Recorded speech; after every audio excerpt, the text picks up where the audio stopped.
Hello and welcome to the Extra Inning. I'm Mike Zimmerman, and right here next to me is Chad Pinkerman. We're out here at the Smith Softball Complex, where right behind me the Broncos are in Game 2 of their last home doubleheader against Midland University.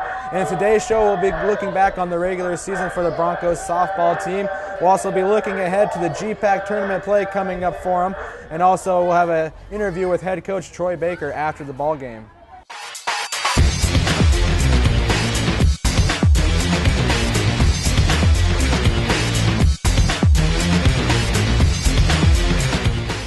The Broncos currently sit at 7th in the GPAC standings with a conference record of 7-9 and an overall record of 18-19. The Broncos started off the year winning 13 of their first 21 games, including a successful trip to Arizona in which they went 7-3. But since that fast start, they have gone 5-11, including 2 separate 3-game losing streaks. There's no question that the Broncos need to have a late season push here as they're approaching the GPAC tournament if they want to get a favorable seed. They need to be like that Cinderella team that really got things going. And when you see that happen, you can always point to one game where they will be able to start turning things around. And for the Broncos, that game would most likely be their second game of their last homestand. The Broncos were taking on the Mount Marty Lancers.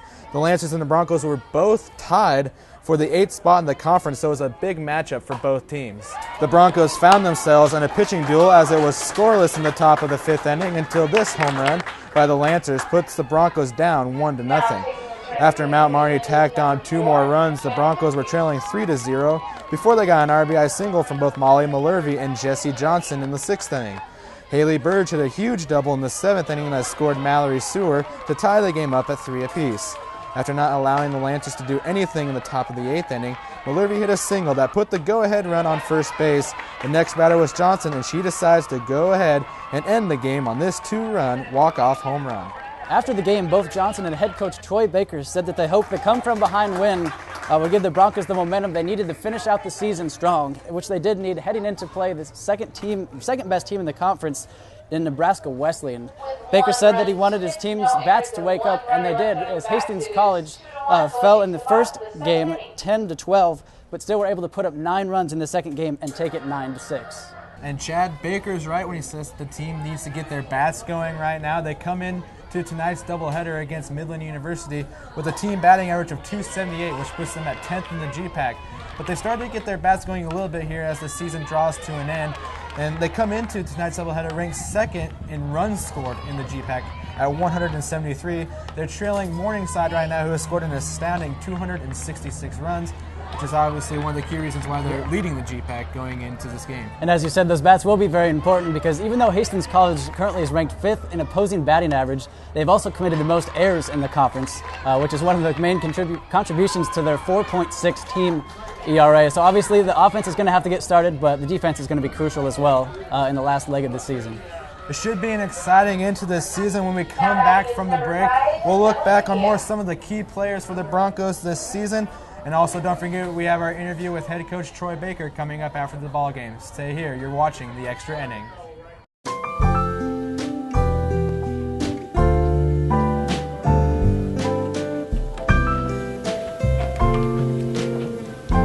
After a party with your friends, you go out to the recycling bin and put your pizza boxes in there, right? Wrong. You can't recycle pizza boxes.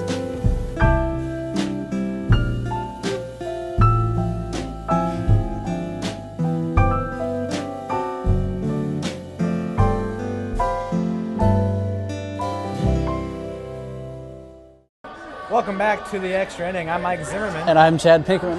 There have been several key players for the Broncos this season, whether it's been in the form of senior leadership or coming up with the big hit in the extra innings. But we've picked a few that have shined throughout the season and are looking to finish the season strong as well. So we'll go ahead and start off with the offense. And one of the stars for the Broncos has been the senior leader, Rochelle Finnegan. She leads the team with a .396 batting average and a .461 on-base percentage, and also leads the team in runs scored and runs batted in. But don't fall asleep on Candace Connolly, as she leads the team with 5 home runs and 9 doubles. Those are some good picks, but they're also going to need some help from the defensive side of the field. And when you're talking about Bronco defense, it's impossible not to mention freshman pitcher Christine Lowe. She's first on the team with 11 wins and has struck out 73 batters so far this season. You also have to look at her battery mate Mallory Stewart at catcher, who has an impressive .980 fielding percentage and leads the team in putouts. Stewart's also thrown out 4 potential base stealers and is an important part of the pitching staff as well as the whole Bronco team. We just named a few players, but if the Broncos want to have a strong finish to the season, obviously it's going to have to be a team effort. As we mentioned earlier, if the Broncos ended their season tonight, they'd finish 7th place in the GPAC Conference, which in the GPAC tournament, that would make them play the number 2 seed Nebraska Wesleyan in the first round. The Broncos split the season series with the Prairie Wolves, losing the first game 12-10 and winning the second game 9-6. Wesleyan would be a tough opponent, but with 2 more matchups after tonight, there are still plenty of chances for the Broncos to move up in the standings. You're exactly right, Mike. Teams that are 3rd, 4th through 8th are all separated by 2 games. 2 of those teams have games tonight and even more play tomorrow. So like you said, there's still a good chance that the Broncos could improve their seeding. So after the break, once again, stay tuned. We'll have the interview with head coach Troy Baker after tonight's doubleheader against Midland University. You're watching The Extra Inning.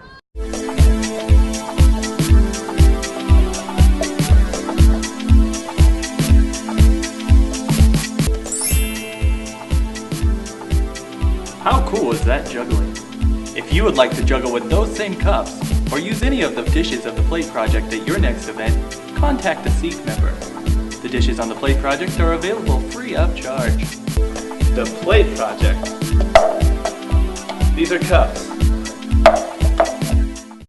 Welcome back to The Extra Inning. I'm joined here with Bronco head softball coach Troy Baker, and obviously two tough losses tonight, but just what's your overall performance or evaluation of their performance tonight?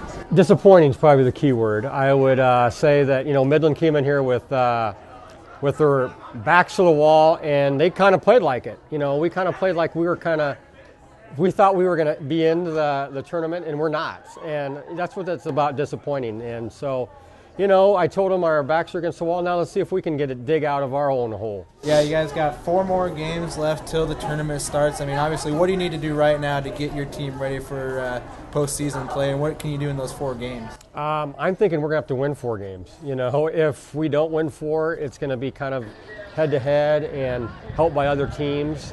So, we're going to come back tomorrow, and hopefully the sun will come out, and we'll all be smiling. I know it's a tough day right now, and we'll go back to work tomorrow. The bats were coming alive, but then tonight things kind of slowed down. Was it just good pitching, or what was really happening out there in the ball game that couldn't get some runs produced? I want to give credit to the pitcher. She pitched both ball games, and a lot of our batters batted 7-8 times, and it just seems like every time that she got in a little bit of a hole, first and second, 1-2 out, we never get that key hit. And vice versa, they had the runners at first and second, and they got the key hit. So I think that's what it came down to. They executed, and we didn't. I guess talking a little bit more about the past season, who have been some players in your mind that have stood out as good leaders as a team, not only statistically but also in the locker room and things like that? Who's some players that come to your mind? Our captains are very good. Ellie Flott, Ro Finnegan, and Mallory Sewer are great captains. They've kept this team together from day one and kept everybody focused and positive. And then from the standout point, is Felicia Graf. She is by far the best outfielder in our conference. And I think she's hitting around 380 after today's 5 hits. So she's had a great year. Molly Malhervey at third base has had a very solid year for a freshman. Those two have kind of stood out. And, I know Candace would probably say the way it ended wasn't positive, but she's had a very good year after not seeing so much playing time as a varsity and coming in this year and doing a good job. Okay, and then finally here, what do you say to your team getting ready? Obviously, you got a couple more games, but the season's winding down. Where do you want your players to focus on as things are coming to an end here? I think we have to lean on our seniors, Ellie and Ro, and they just don't want to see it to end, And sometimes with so many freshmen, they don't understand that. They're saying, hey, we got 4 years to do this, and they're saying, well, this is it.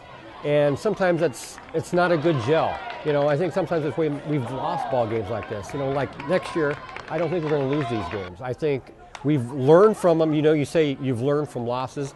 Well, we've lost like 22 times now, so I think we're learning a little bit too much. So hopefully, we haven't hit a streak where we've won 4 or 5 games in a row. Hopefully we can win both ends of the doubleheader and maybe get into the postseason and see what happens. Well, that was Bronco head softball coach Troy Baker. Thanks for joining us this evening. And for the extra inning, for Chad Pinkerman, myself, Mike Zimmerman, thanks for tuning in, and we'll see you next time.